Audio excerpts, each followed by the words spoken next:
It was supposed to be just another quiet morning. Jasmine Crockett sat by the window of her mother's small home in Oak Cliff, Texas, cradling a lukewarm cup of coffee in both hands. Outside, the sun filtered gently through the curtains, casting soft golden light across the floor. Her mother was resting in the back bedroom, hooked up to her third round of chemotherapy, too tired to talk but alive. And that for Jasmine was enough. No news briefings, no hearings, no politics. Just silence and the faint beeping of medical monitors. For the first time in weeks, Jasmine allowed herself to breathe, to just be a daughter, not a congresswoman. Then her phone rang. The screen read, "Unknown Washington, D.C."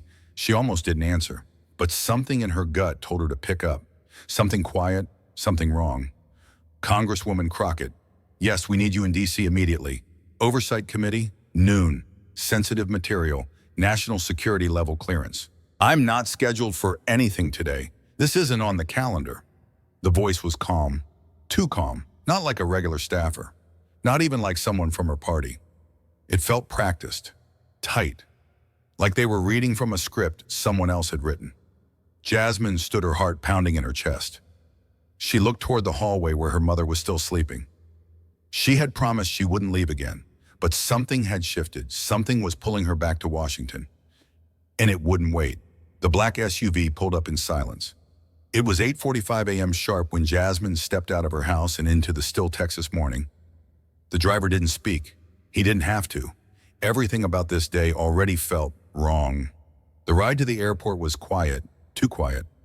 No music, no radio, just the sound of tires slicing through the road like a secret trying to reach its destination. But it wasn't the silence that got to her. It was what she saw when they pulled up to the private terminal, a small silver USB drive taped directly to her windshield.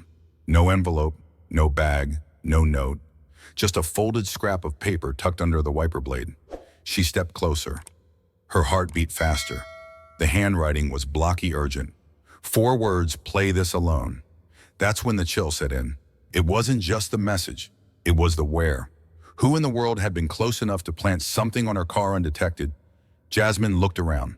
No one, no cameras, no movement.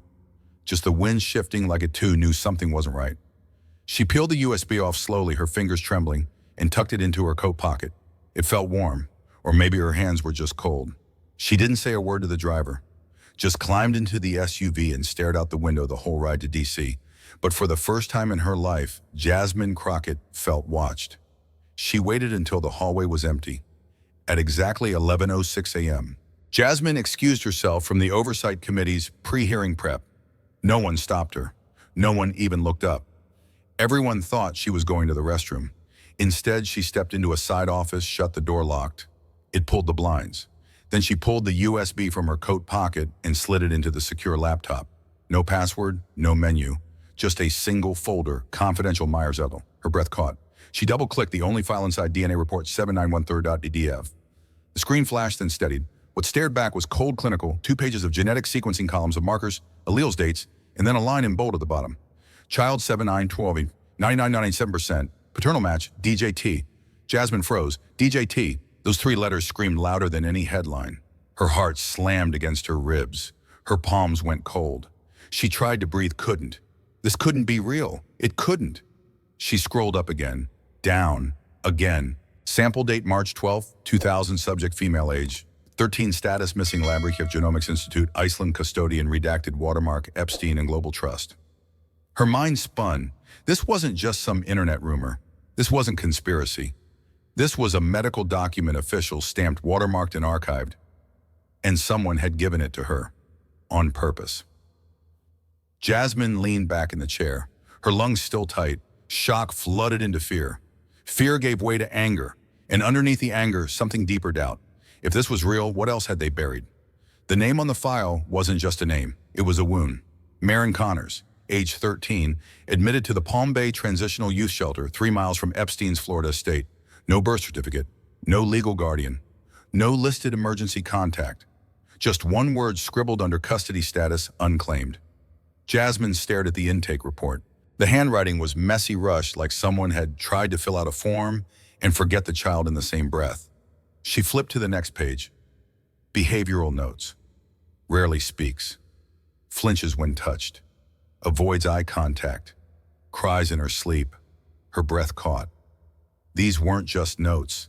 They were red flags, silent screams on paper. And no one listened. In the corner of the document, there was a faint watermark, case ID FC7 Man 42. It had been sealed since 2001. Jasmine's fingers trembled as she turned the page again. There she was, a photograph grainy black and white. Maren Connors, pale, thin, eyes wide but empty. The kind of empty only trauma can carve out. She couldn't have been more than 80 pounds. Wearing a shirt 2 sizes too big, her hair was tied back sloppily like someone else had done it for her. Jasmine stared at the photo for a long time. Too long, because it wasn't just Maren's face she saw. It was the faces of every girl she'd seen ignored, forgotten, silenced. Maren was never supposed to be remembered. That was the plan, but now her name was out, and the world was finally watching.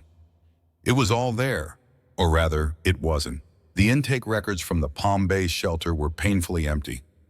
No birth certificate, no school transcripts, no medical history. Just a name she gave herself, Marin. It was written in shaky, uneven handwriting. Under Guardian, the staff had written unknown. Under family contact, they scribbled none located. Under insurance or state ID, it simply said NA. It was like Marin had dropped out of the sky. But the notes, that's where the pain lived. Jasmine read them slowly, one line at a time, like peeling back a bandage. Flinches when touched even by female staff. Avoids mirrors.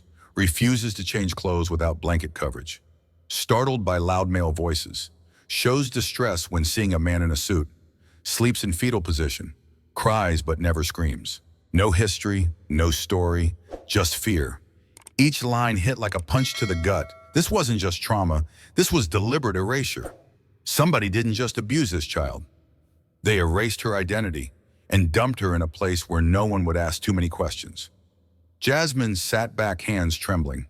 The weight of the page felt heavier than it should have. She imagined Maren in a thin cot, under a flickering fluorescent light, wrapped in a blanket she didn't trust, trying not to be noticed. Because the last time she was, something bad happened, and no one ever came to claim her. Not then, not now, until this moment. There it was, folded inside a sealed manila envelope marked C793. At first glance, it looked official, crisp, formatted, stamped. Death certificate. Name Maria Lane. Date of death June 4, 2002. Cause respiratory failure. Status finalized. Filed Palm West Hospital. But Jasmine wasn't buying it. Not for a second. The name was wrong. The date was wrong. The hospital never issued the certificate. It was fabricated. She flipped the paper over. Taped to the back was a thin, faded strip of fabric like a hospital swab. A sample ID scribbled in red ink, Child 79 Montourners. Maren, her DNA had been preserved hidden. This wasn't just a false record. It was a cover-up. No autopsy, no grave, no burial permit. Maren hadn't been buried. She had been erased. Jasmine clenched the certificate in both hands, her eyes burning. They didn't just kill the evidence. They forged a death to make sure no one would ever come looking. And it worked for 20 years, until now. The numbers didn't lie. They never do. While the world debated headlines and political drama, the real story had been hiding in wire transfers, shell companies, and offshore accounts. Jasmine sat at her desk cross-referencing everything. Bank records, forensic audits, sealed court documents. What she found wasn't a coincidence. It was a pattern, a horrifying rhythm. One missing girl. 72 hours later, $275,000 in Cayman Islands. Another girl. 3 days later, $380,000. Deutsche Bank, New York. A third. Wire transfer to Zurich, $450,000 in memo line custody secured. It wasn't just Epstein. Trump-linked entities were everywhere in the chain. Corporations with names that meant nothing but signatures that said everything. Jasmine ran a search on just one code, TNTL Holdings LLC, listed owner redacted, but in small print on a 2001 tax filing, buried under 6 layers of LLC cross-ownership, a signature. Donald J. Trump. The dots weren't just connecting. They were burning into place. Each girl that disappeared had a number, and each number came with a price tag. Epstein's empire didn't operate in shadows. It operated in Excel spreadsheets, cold, efficient, human lives translated into ledger lines. And nobody ever questioned it, until now. Jasmine knew cover-ups cost money, but she wasn't ready for this number. $9,000, $1,000. That's how much had been funneled through 5 shell companies, all linked to Trump-affiliated trusts and Epstein-controlled offshore entities. Each payment was labeled with a vague memo, but one stood out. Genetic Disposal Services date October 17, 2002. Amount $3.4 million.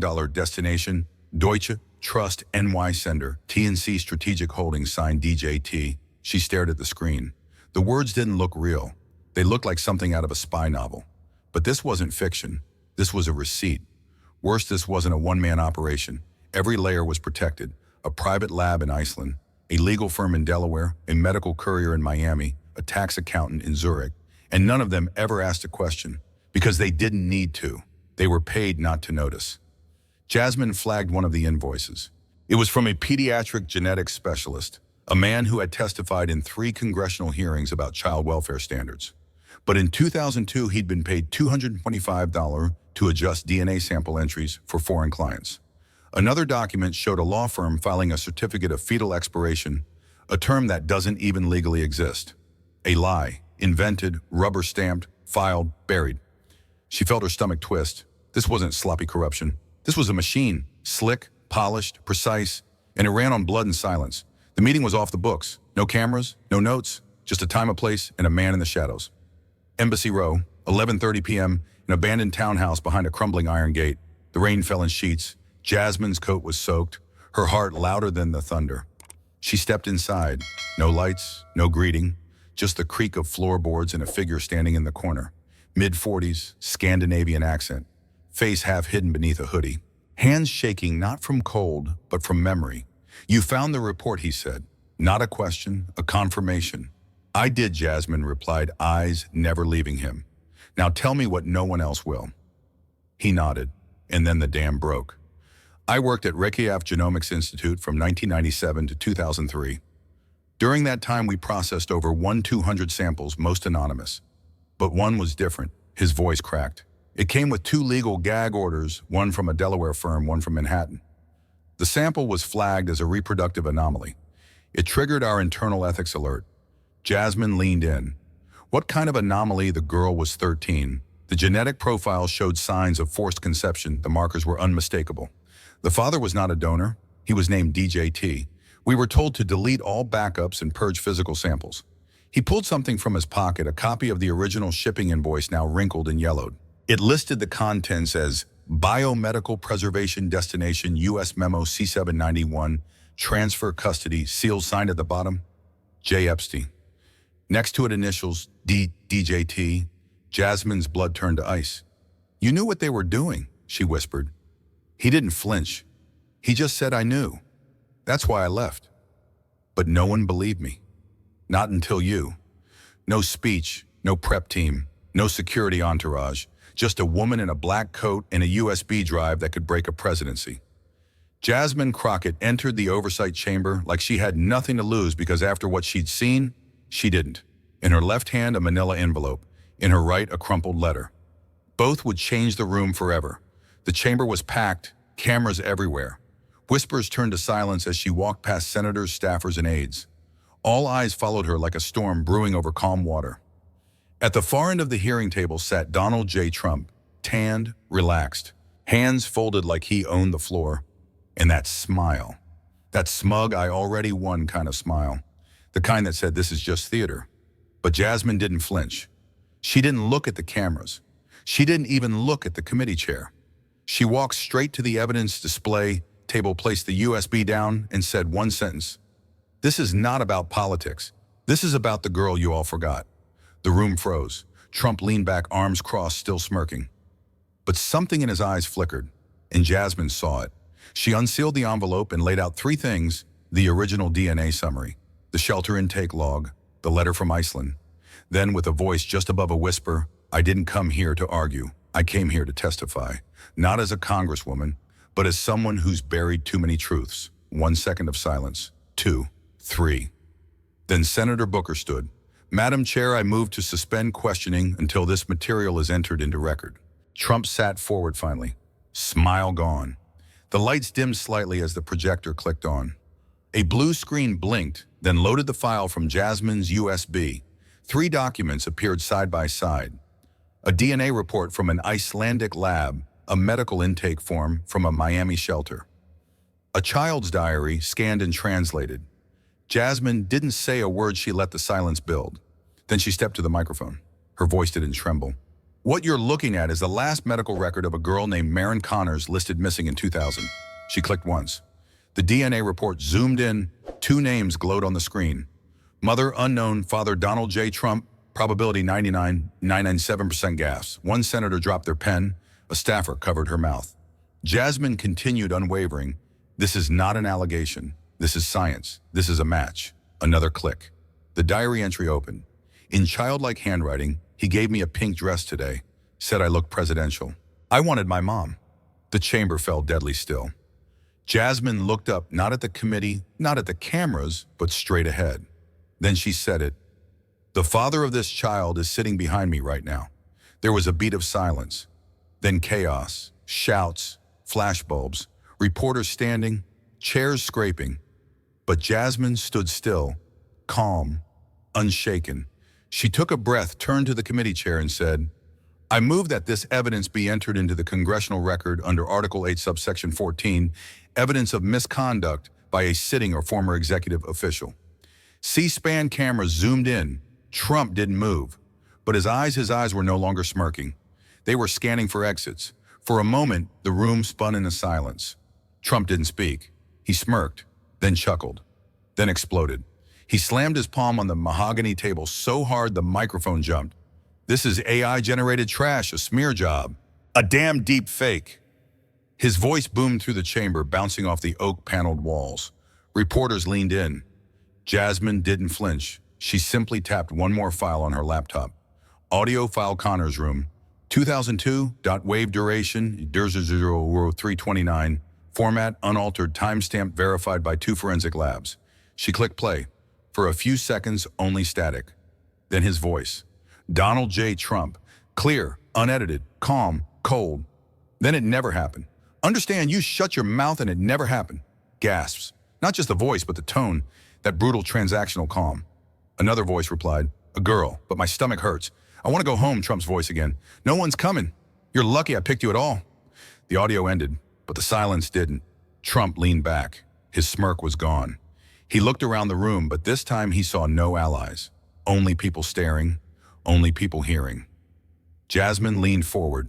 Not AI, not faked, not edited. 2 labs authenticated it, and 1 survivor confirmed it. A senator whispered to her aide. Someone from the press gallery stood up, then sat back down stunned. C-SPAN cameras zoomed closer. And Trump, he didn't say another word. The screen flickered again as Jasmine pulled up the next document. This wasn't a testimony. It wasn't emotional. It was cold, clinical, financial, bank statement, Secure Holdings Ltd, date March 2002 memo, property Secure M. She enlarged the transaction wire transfer, $275,000, sender GL, trust recipient, SHL Holdings, reference Maren C. Full custody, secure. Jasmine turned to the committee. This is not just a crime. It's a transaction. This memo labeled a 13-year-old child as property. Not missing, not harmed, not abused, just secured. Gasps swept through the room, but Jasmine wasn't finished. She scrolled down.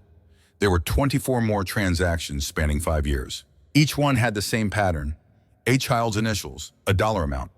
The word secured, JS, $310,000 on TAL, $240, 500 balance LR, $298, $700. She paused on one.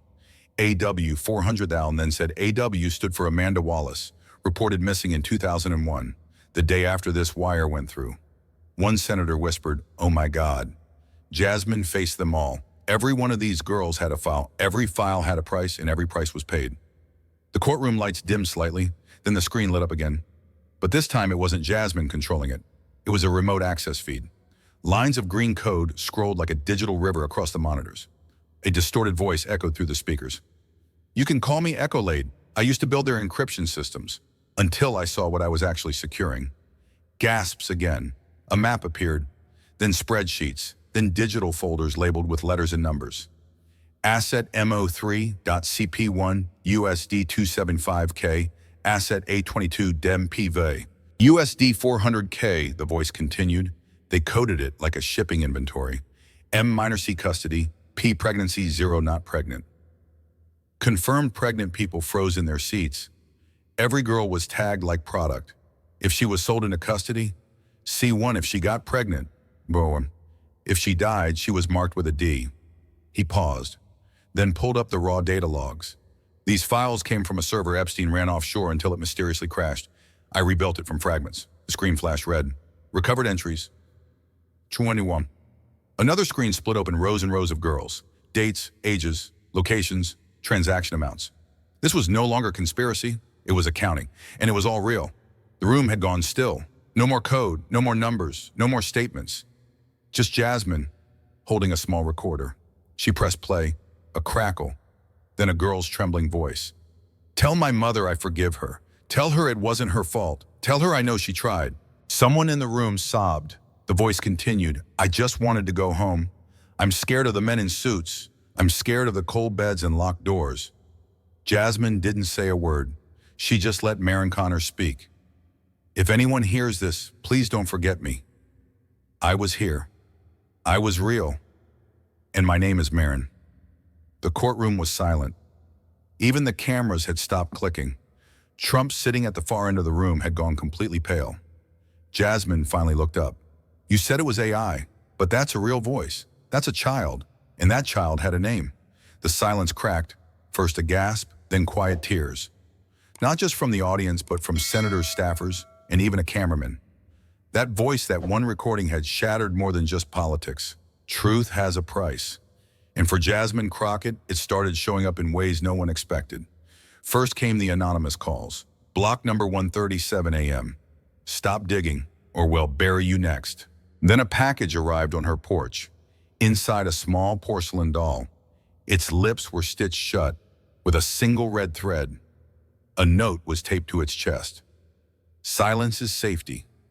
Jasmine didn't flinch, but the FBI did. They launched an immediate investigation. That same night, her office building was defaced. Security footage caught two masked figures. They poured thick red paint over the front entrance, then spray painted one word in black. "Liar." It dripped like blood and stayed until dawn. The press thought it was vandalism. Jasmine knew better. This wasn't a warning.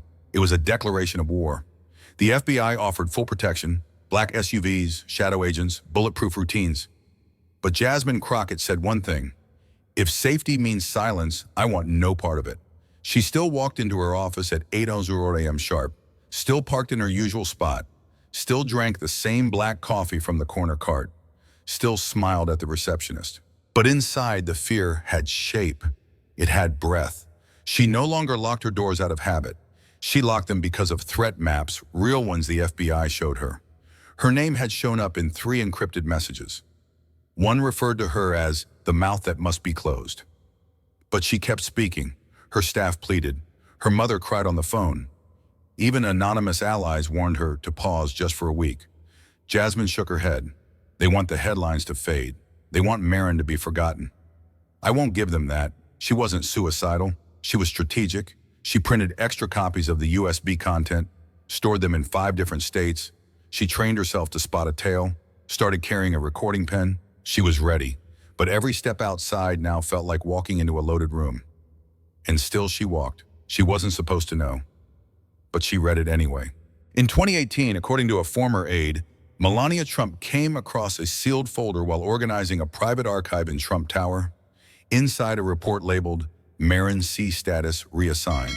The file was cold, sterile, like it had never been meant for human eyes. Photos, dates, blood type, a scanned signature, Donald J. Trump. Melania read it alone in the study. She cried, the aide whispered. She closed the file, then stared at the wall for 40 minutes. The next day, she booked a trip to Mar-a-Lago. She took Barron with her. She never brought it up again. She said one thing, the aide recalled: "If I say anything, they'll destroy us, and I won't risk my son." So she said nothing. And the silence broke her, because after that, Melania changed. She stopped attending fundraisers, avoided public events, slept in a different wing. She became, in the aide's words, a statue of secrets. Years later, when Jasmine revealed Maren's story to the world, the aide called her back. "You were right," he told Melania. "You were the only one who tried to care." Melania didn't answer. She just looked at a photo of Barron and whispered, she deserved better. There was no podium, no cameras, just a simple marble stone. For the first time in 25 years, Maureen Elise Connors had a real grave. Not a code, not a sealed folder in a dusty archive. A name, her name, etched in soft silver. Maureen Elise Connors loved, missed, never forgotten. Hundreds of people gathered shoulder to shoulder in a quiet cemetery in Maryland. No politicians, no speeches. Just people holding candles, flowers, stuffed animals. A mother whispered to her daughter, "Say her name, so she'll never be erased again." All across America it was the same. From Boston to Phoenix, people lit candles on their porches. Kids wrote Marin in sidewalk chalk. Church bells rang at dusk. Some brought signs. "We see you now. You should have grown up. Sorry we were silent." And Jasmine, she stood alone by the grave, holding a sunflower, Marin's favorite. "You were real," she whispered, "and the world finally knows." No headlines, no outrage, just peace, and a promise written in the hearts of everyone watching never again. The camera was still. No music, no cuts, just Jasmine Crockett standing alone. She looked straight into the lens, not as a congresswoman, but as a daughter, as a woman, as a human being. Her voice didn't tremble. "If it was your daughter, would you still be silent?" A pause. The silence wasn't empty, it roared. "If it was her DNA on that report, if it was your child's voice saying, 'I forgive you,' from the shadows, would you dismiss it as politics?" Her breath caught, but she didn't cry. We watched a girl be erased from every record, every photo, every file, until only a transaction remained. Then slowly, justice isn't a courtroom. It's a choice we make when no one's watching, when it costs us everything, when it breaks the silence we benefit from. She leaned in just slightly. "If it was your daughter, would you still stay quiet?" The camera blinked red, then faded to black. And America for once stayed silent. Not because they didn't care, but because they finally did. The chamber was dead silent, then the gavel struck. The committee votes to initiate a criminal investigation against Donald J. Trump. Gasps, reporters scrambled, phones buzzed, history shifted, and Jasmine, she didn't smile, she didn't celebrate. She simply closed the folder. "Not her coffin," she whispered, "just the lid on the lies." That small click, the sound of paper meeting leather, was louder than any explosion. Trump's team stormed out. Cameras chased them. But the crowd didn't cheer. They stared at Jasmine, at the woman who tore the mask off a machine. "You didn't just show us a crime," Senator Gillibrand said. "You showed us what silence costs." Across the nation, courtrooms reopened, files unsealed. Other names, other girls were no longer forgotten. The reckoning had begun, not just for Trump, but for every system that allowed it. And as the camera pulled back, Jasmine stood alone, still, strong, unshaken. In a world where silence often feels safer than truth, Jasmine Crockett taught us that comfort is not justice and fear is not protection. She showed us that courage isn't loud, it's steady. It's choosing to speak even when your voice trembles. It's standing for those who were erased, ignored, or traded like they didn't matter. We may not all have a platform like Jasmine, but we all have a choice to speak, to ask, to act, and to never look away. Because justice doesn't begin in court. It begins when you stop pretending you didn't see. If this story moved you, if it made you think, feel, or even ache, subscribe, share it. Be the voice for those who never got to speak. Because this isn't just a story, it's a reckoning, and it starts with you.